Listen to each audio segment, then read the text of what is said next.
परमात्मने नमः।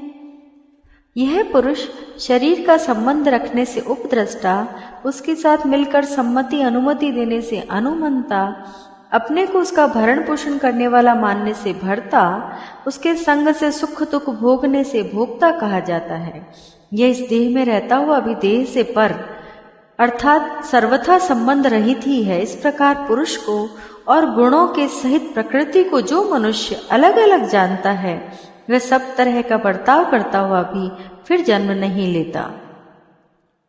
ध्यानेनात्मनि पश्यन्ति केचित् आत्मन आत्मना, अन्ये सांख्येन योगेन कर्मयोगेन चापरे, अन्ये त्वेवम् अजानन्त श्रुत्वान्येभ्यो उपासते, तेऽपि चातितरन्त्येव मृत्युं श्रुतिपरायणः।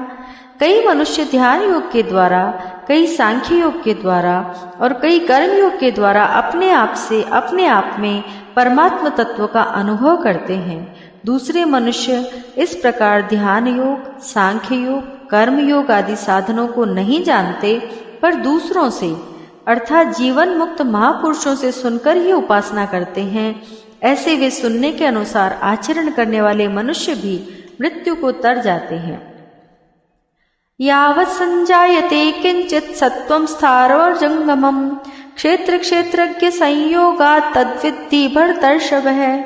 समं सर्वेषु भूतेषु तिष्ठन्तं परमेश्वरं, विनश्यन्तस्व विनश्यन्तं यः पश्यति स पश्यति।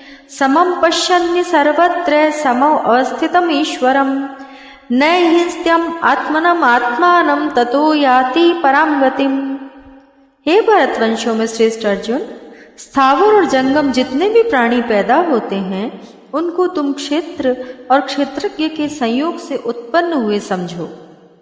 जो नष्ट होते हुए संपूर्ण प्राणियों में परमेश्वर को नाश रहित और समरूप से स्थित देखता है, वही वास्तव में सही देखता है। क्योंकि सब जगह समरूप से स्थित ईश्वर को समरूप से देखने वाला मनुष्य अपने आप से अपनी हिंसा नहीं करता, इसलिए वह परम गति को प्राप्त हो जाता है। प्रकृत्यैव च कर्माणि क्रियमाणानि सर्वशः, यः पश्यति तथात्मानम् अकर्तारं स पश्यति। यदा भूत पृथग्भावम् एकस्थम् अनुपश्यति, तत एव च विस्तारं ब्रह्म संपद्यते तदा।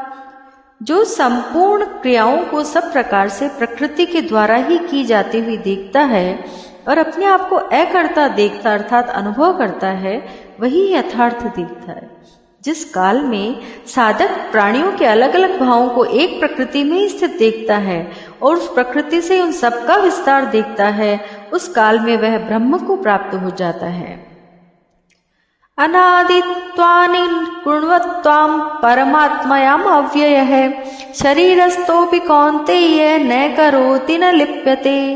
यथा सर्वगतं सूक्ष्मं यदाकाशं नोपलिप्यते, सर्वत्रावस्थितो देहे तथात्मानोपलिप्यते। यथा प्रकाशत्येककृत्स्नं लोकम् इमं रविः, क्षेत्रं क्षेत्री तथा कृत्स्नं प्रकाशयति भारतः। हे कुंती नंदन, यह पुरुष स्वयं अनादि होने से और गुणों से रहित होने से अविनाशी परमात्म स्वरूप ही है। वह शरीर में रहता हुआ भी न करता है और न लिप्त होता है। जैसे सब जगह व्याप्त आकाश अत्यंत सूक्ष्म होने से कहीं भी लिप्त नहीं होता, ऐसे ही सब जगह परिपूर्ण आत्मा किसी भी देह में लिप्त नहीं होता। हे भरतवंशोद्भव अर्जुन, जैसे एक ही सूर्य संपूर्ण संसार को प्रकाशित करता है, ऐसे ही क्षेत्रज्ञ अर्थात आत्मा संपूर्ण क्षेत्र को प्रकाशित करता है।